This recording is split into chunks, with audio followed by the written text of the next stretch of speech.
bertiga masih di sini di situasi masih PSBB. Yoi, ini hari weekend, jadi kita lagi kumpul. Pengen sharing-sharing aja, oke? Masih bertemakan misterius. Gimana yang kemarin? Serem-serem nggak? Ya, Enggak. oke lah ya. Ya udahlah ya. Kalau nggak oke ya komen lah aja, kita tahu juga. Dislike aja guys kalau nggak suka. Wow. Suka di like.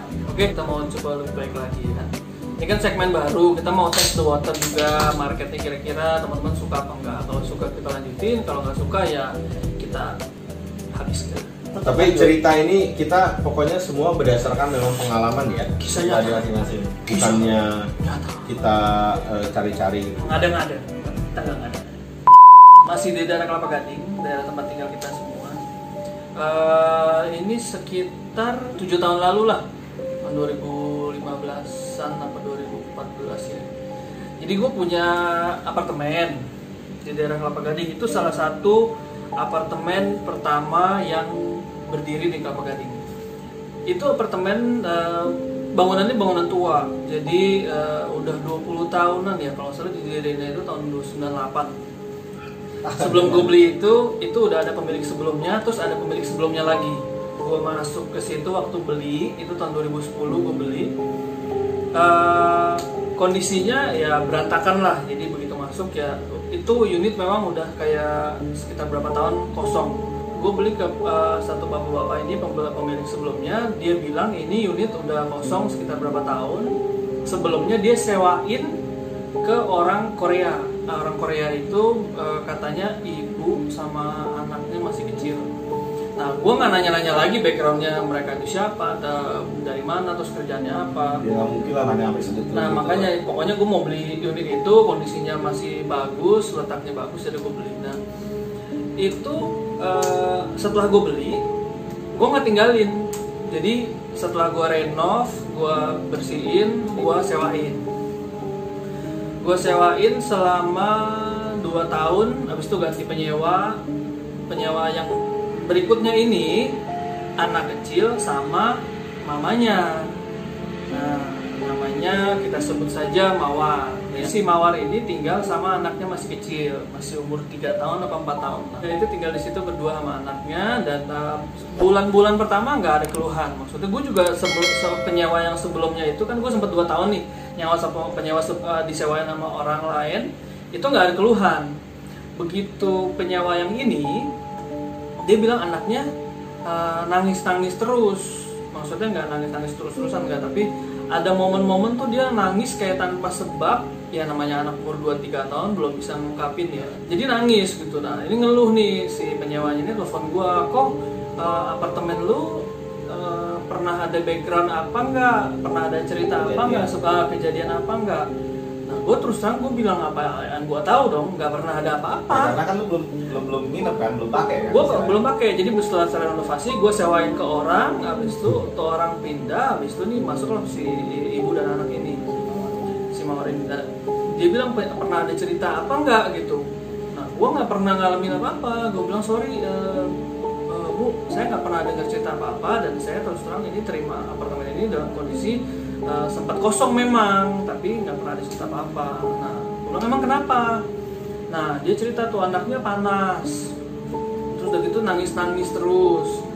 Nah, gue bilang emang nangis-nangis terus, kan namanya anak kecil ya nangis-nangis terus. Enggak kok, ini beda, nangis-nangis itu kayak ketakutan. Nah, ya udah. Mulai di sini.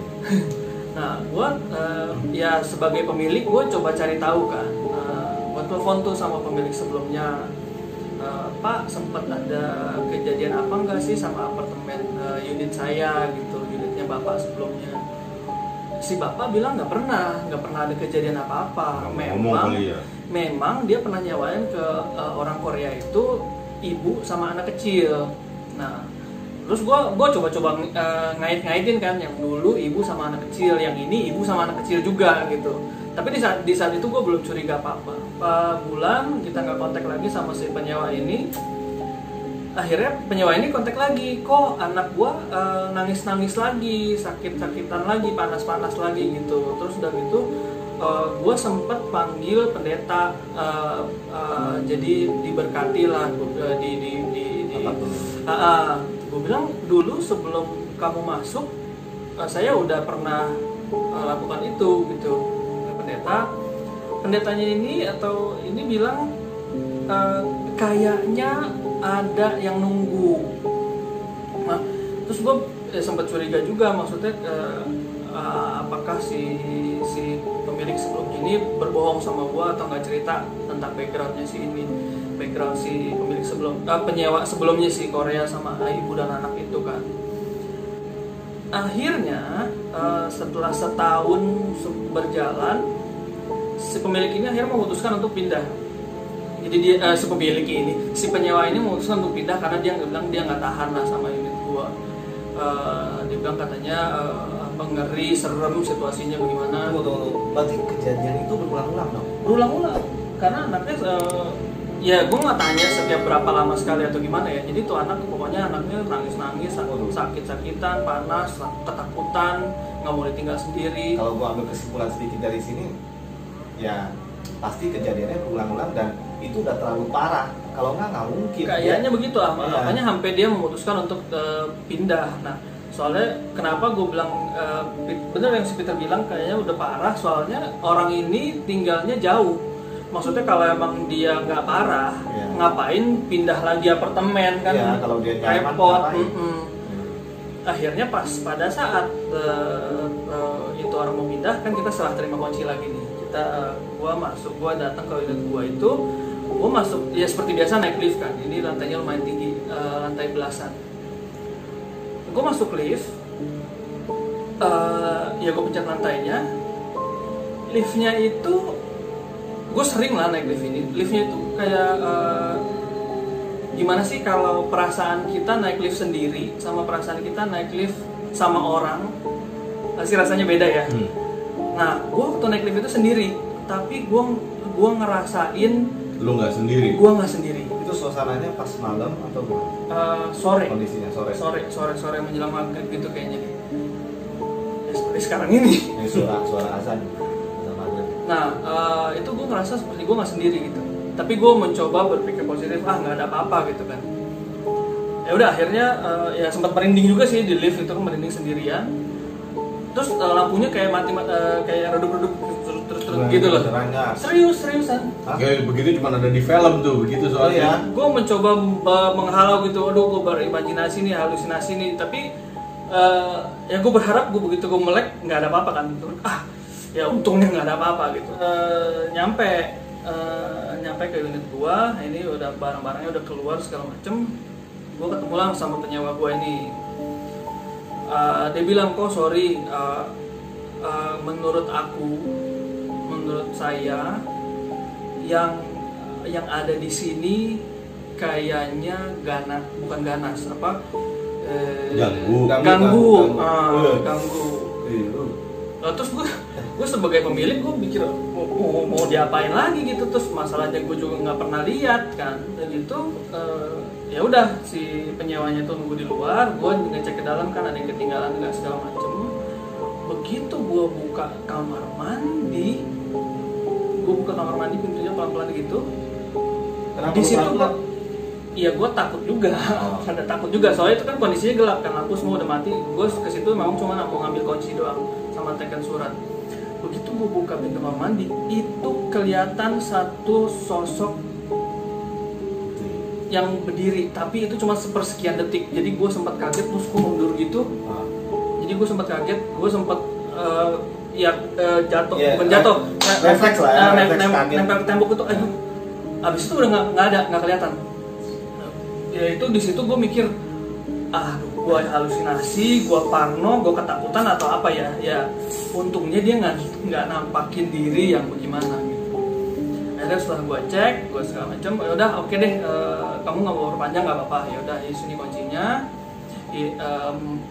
Thank you udah ngasih berita yang maksudnya udah mau cerita gitu kan. Ada yang mungkin penyewa sebelumnya pun mungkin ngalamin tapi nggak cerita.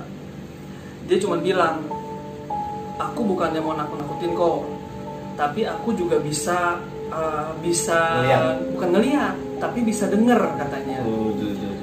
Si penyewa ini nih, si mamanya ini, dia bilang dia pernah denger, bisa denger, walaupun walaupun dia nggak bisa ngeliat. Yang ganggu ini dia bilang dia nggak suka sama suasana baru yang ada di unit gua itu. Kan begitu gua dapat kan gua kan renov semua tuh, warna gua ganti segala macam. Dia cuma bilang warnanya itu dibalikin Semula. dibalikin semula, yaitu warna pink. Dia sebut jelas warna pink. Dan lu tahu, waktu gue pertama kali masuk ke situ, waktu gue mau beli dari unit yang pertama itu, warnanya bisa tebak apa? Warna pink, cuy. Jadi gue mencoba mengaitkan bahwa kayaknya memang bukan sempet pasti, maksudnya mungkin ada kejadian yang si pemilik lamanya itu nggak cerita sama gue tentang si penyewa sebelumnya itu. Ya akhirnya ya unit itu sempat kosong lagi beberapa bulan. Akhirnya nyampe ke penyewa berikutnya, dan puji Tuhannya penyewa berikutnya nggak pernah ada keluhan. Nah, emang warna temboknya lu balikin lagi ke Iya, enggak lah, gue cat warna putih. Jadi waktu gue terima kunci dari pertama kali gue beli, itu memang warna pinknya pink anak-anak gitulah. Nah, gue ganti kan, gue waktu itu belum punya anak.